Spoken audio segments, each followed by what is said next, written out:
Who inspires you on social media? I ask this question with no judgment but a bigger purpose. Whom you follow, whom you like, whom you endorse on social media says a lot about you. Because trust me when I say this, people with a huge following on social media are influencing you in ways you don't even know yet. I want to start by focusing on this man. Rather, I want to warn you against him and scores of others who speak like him, think like him. This is Andrew Tate. He's a British-American influencer. How do I describe him?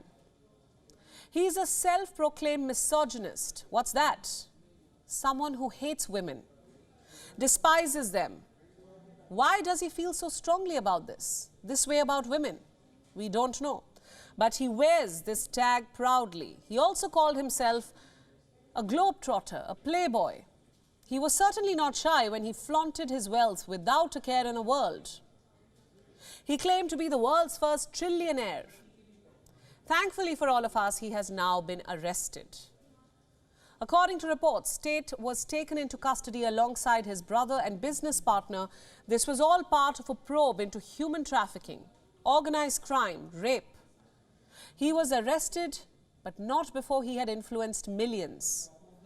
Brainwashed young teenage boys into following his dangerous brand of misogyny. Tate denies all allegations. You see, Andrew Tate had millions of followers on social media. He was earlier banned from Twitter in 2017 at the height of the Harvey Weinstein allegations. He suggested that women should bear the responsibility for being sexually assaulted. I know. It's as reprehensible as it sounds. You may remember him more recently for his spat with climate activist Greta Thunberg, where he flaunted his wealth. He has now been banned from all platforms, but a little too late. His sickening views have been shared, liked, discussed in classrooms, and young boys are speaking in his deplorable language.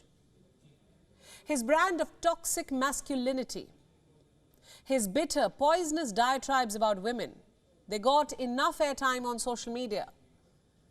The former kickboxer influenced millions. He made offensive remarks routinely. But social media gave his toxic views a platform. So much so that some of his videos across social media have been viewed 12.7 billion times. Think of that, 12.7 billion. Let me give you some examples of Tate's influence. Schools in the United Kingdom are very concerned about Tate's rise in notoriety. So much so that he's made it to textbooks. Teachers are concerned. They want to re-educate the millions of impressionable teens who were brainwashed by Tate into promoting ideals of toxic masculinity. They're worried about chatter in high school corridors where Tate's brand, personal brand of outrageous, sexist remarks are being passed around like idle gossip. Tate's viewpoints are being adopted by young teens, teenage boys. You see, Tate marketed himself as hyper-masculine, a self-help guru who was living the trillionaire life. He encouraged his millions of followers to treat women like commodities. He said they belonged in the kitchen, and this is perhaps the most concerning. He advocated controlling women through violence. Are you telling me these are your influencers, your role models? Public figures who endorse toxic, harmful views, flaunt their wealth in your face, and claim to divulge so-called secrets of success in exchange for money. Andrew Tate is perhaps one of countless others, polarizing figures who are amassing wealth, gaining followers, sponsoring hate, promoting violence, glorifying toxic masculinity. In different languages, regions, platforms, they target young men, particularly those who struggle to connect with women. Some are being pulled up for their polarizing, offensive views. Others are thriving, getting sponsorship deals from big brands. Such was Tate's toxic influence that his followers started using the word woman as an insult. Students began to disregard their final exams because they believed they could make money online like Tate, their idol. It's a scary thought. So where do you draw the line? Where does an offensive rhetoric end and violence begin? With social media influence, you can't say for sure how long will such influencers glorify desire and despair.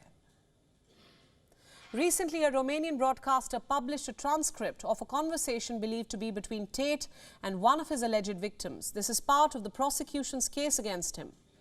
You'll be shocked to read this. Tate has allegedly said to one of the victims, "You have to understand that once you're mine, you'll be mine forever. A woman never leaves her man. I will be the last man in your life." The probe into Andrew Tate is being touted as one which could bring down the king of toxic masculinity. But even if they bring down Andrew Tate, what about the millions who saw him as an idol?